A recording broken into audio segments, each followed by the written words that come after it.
Hi, I'm Rachel Bouressa and this is Natalie Bouressa. We're here at Bouressa Family Farm to talk about managed grazing and how we use grazing to convert the sun's energy into meat and dairy and yogurt. So in order for the grass to grow, we need the sunlight and water. Then we take the cows to come through and they harvest that grass all on their own and fertilize while they're doing it. And then that takes us to the dairy and the meat. Okay, now we're going to play a game representing what we do in the field with the cows. So Natalie's got these cards with little pieces of grass on them. So she's going to walk through as our cow and eat the grass. Alright, you can eat the grass. And then she turns it into our dairy. So we got ice cream, chocolate milk, yogurt, all made from that grass.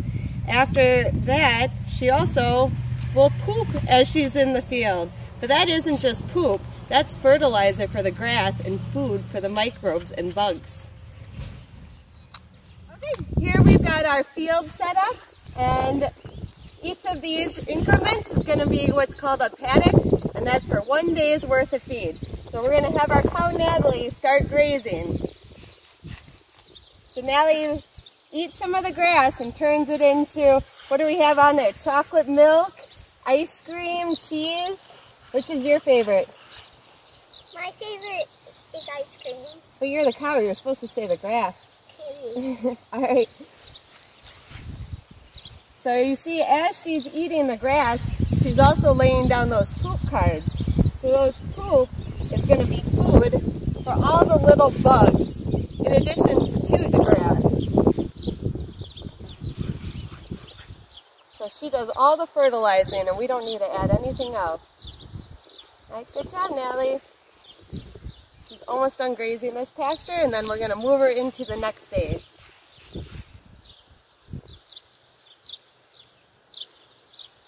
And with grazing, all we have to do in order to feed our cows the next day is just open the fence. And then we say, "Come cows!"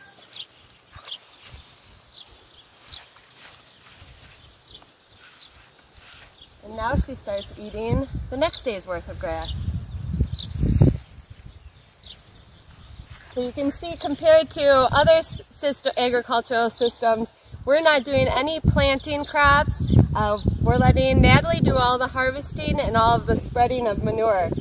So from a farmer standpoint, it's a lot less inputs and it's a lot less time each day.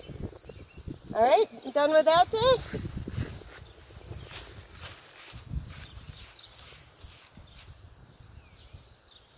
All right, come cows, come cows. Good job. And by giving them 1 day at a time, we give each section a little bit more time to rest and recover. And so by the time that Natalie will come back to where she was the first day, the grass will have regrown on its own. Good job, Natalie. Almost done with that day. All right, we're down to our last day.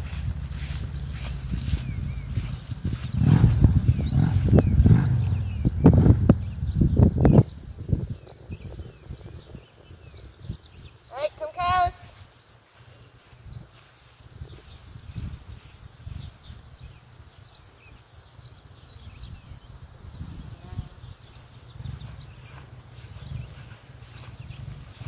And grazing is also nice because for the wildlife, it offers a lot of habitat for both wild or grassland birds, turkeys, deer, lots of different bugs and butterflies we'll see out in our pastures most days. All right, that's how it looked in our yard, and now we'll go out to the field and show you how we do it with our real cows.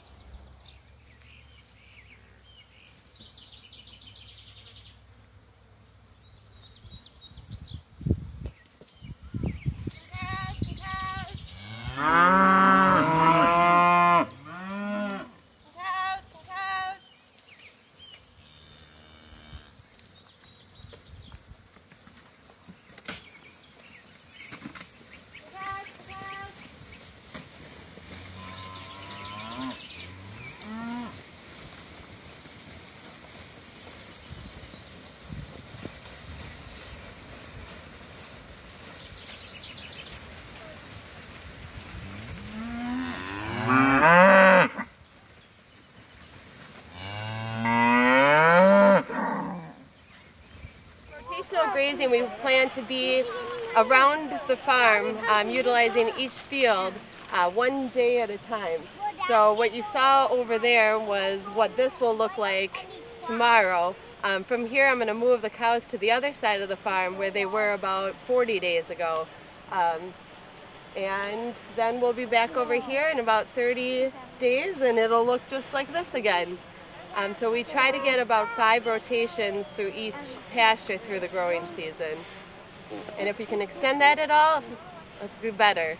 Because more days when the cows are on pasture is a lot less inputs and labor as far as feed costs.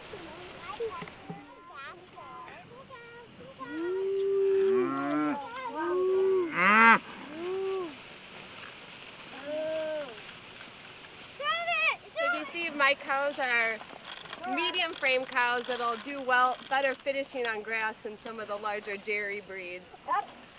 Hey, look at the rhino cow. My name is Derrick Raspor. I work with the Natural Resources Conservation Service here in Waupaca County. I work with a lot of rotational grazers, a lot of other dairy and crop farmers as well, implementing conservation practices on the land. We're out here in Rachel's pasture looking at the cow pies, or the manure that was put down by the animals after they grazed. We've got one here in front of us that I broke apart a little bit, and you can see how the biology has slowly started to break down this manure pad. This pasture was grazed about a week ago, so we've already got signs of earthworm traffic, dung beetles, we got little mites and different spiders and everything growing inside of there. So what we look for when we open up a manure pat is all these little holes. They indicate that earthworms are present, or dung beetles are present, or some other form of soil biology has been working this patty down into the ground. One thing you'll notice, even though this patty is only 2 weeks old, that the odor of manure is almost gone already. So with the animals taking the manure down into the soil, they've also reduced the amount of odor that you'll get from the patty. So within a couple more weeks, this patty will be completely dissolved into the soil, and it'll provide food and habitat for all the soil biology in the soil. You might notice the cows in the pasture. Sometimes you'll often notice animals within a feedlot or a barnyard or a fenced-in area that maybe doesn't look quite as lush and green as this. We call that conventional farming. Rachel has decided to go more of the rotational grazing side of it because it's less demanding on the soil, it provides better water quality, and it's a lower labor intensive management system than conventional farming would be. So a lot of times you'll see where tractors and harvest equipment are out in fields and they're bringing the feed to the animals. In this case, Rachel is bringing the animals to the feed. So she is allowing the cows to harvest what they need for feed, and in the end they're depositing their manure and urine out here, so she has no manure hauling charges or fees later on in the year. In a conventional system, a lot of that manure gets hauled directly to a manure pit, or gets put into a manure pit, and then it's trucked out later in the season by either big semi trucks or long hoses that will spray manure out into the fields. In this case, Rachel's manure is already here. It's being buffered and not allowed to run off the field. It's being taken into the soil by soil biology, and she is providing a nice landscape for wildlife and insects and all the other biological components in the environment.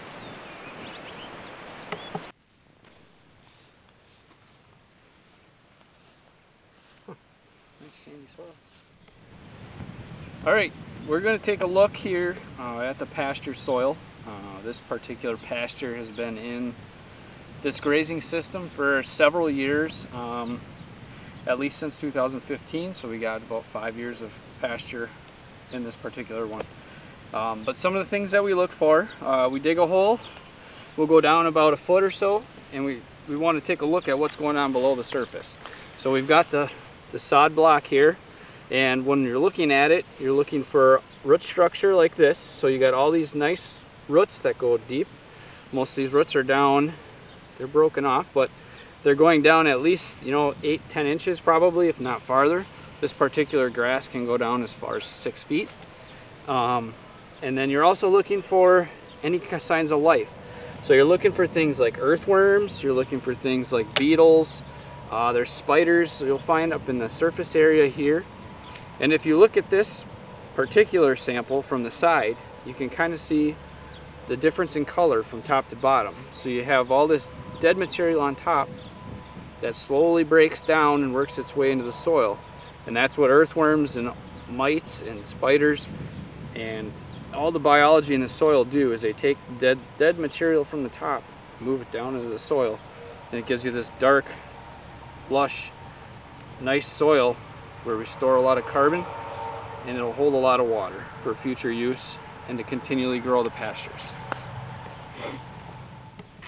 That's a healthy soil.